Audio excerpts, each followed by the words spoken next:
وہ پیر گناہگار نہیں جس کے پاس بیویاں جاتی ہیں، وہ گناہگار نہیں، وہ تو مجرم ہے۔ وہ خالی گناہگار نہیں، وہ تو پاپی ہے۔ وہ خالی گناہگار نہیں، وہ تو دین کا ڈاکو ہے۔ ڈاکو وہ تو فاسق ہے، وہ تو دین کی حدیں توڑنے والا ہے۔ وہ تو اس کو تو گھسیٹا جائے گا قیامت کے دن، جو عورتوں سے بے پردہ ملتا تو گھسیٹا جائے گا۔ لیکن سوال یہ ہے وہ خامد کدھر ہوتا ہے جس کی بیوی پیر کے پاس اکیلی جاتی ہے؟ سوال یہ ہے وہ بھائی کدھر ہوتا ہے جس کی بہن پیر کے پاس اکیلی جاتی ہے؟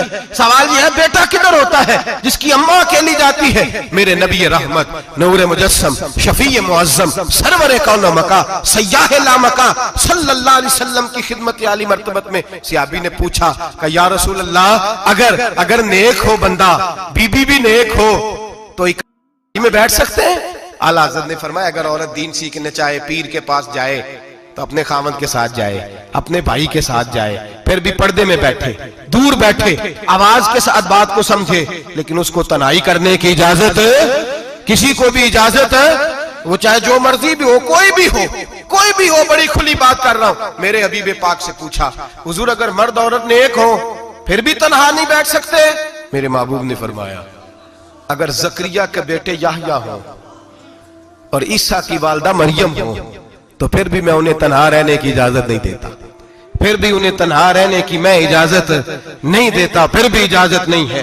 جب میرے رسول پاک صلی اللہ علیہ وسلم نے اتنی پابندی لگا دی، جب بات حضرت حسن بصری اور رابعہ بصری کی آ گئی، جب بات جناب مریم سلام اللہ علیہا اور جناب سیدنا زکریا علیہ السلام کی آ گئی، جب یہاں تک بات پہنچ گئی تو پھر تو ماڈرن ہے، پھر تو زیادہ اعتبار والا ہے کہ تیری بیٹی یونیورسٹی ڈرائیور کے ساتھ جاتی ہے، پھر تو نے کہاں سے وہ اس کے اندر نور بھر دیا ہے کہ تیری بیٹی اکیلی گھومتی ہے، پھر کہاں تو نے یہ بات سمجھ لیا ہے کہ تیری بچی جہاں مرضی تنہا رہتی ہے، پھر تو کہاں سے وہ قوت لایا؟ یہ تعلیم ہے؟ اقبال نے کہا یار مشرق ہوس میں گلتا، شباب اریاں شراب عیسیاں، اسے بھی دیکھو گری کے عیسیاں، ہم ایسی تہذیب کیا کریں گے؟ اور اقبال کہنے لگے تمہاری تہذیب خود اپنے خنجر سے خودکشی کرے گی، اس لیے کہ جو شاخ نازک پہ بنے گا آشیانہ وہ ناپائیدار ہوگا۔ وہ پیر گناہگار نہیں جس کے پاس بیویاں جاتی ہیں، وہ گناہگار نہیں، وہ تو مجرم ہے۔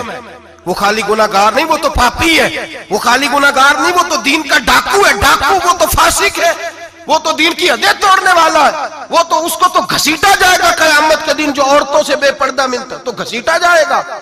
لیکن سوال یہ ہے وہ خاوند کدھر ہوتا ہے جس کی بیوی پیر کے پاس اکیلی جاتی ہے؟ سوال یہ ہے وہ بھائی کدھر ہوتا ہے جس کی بہن پیر کے پاس اکیلی جاتی ہے؟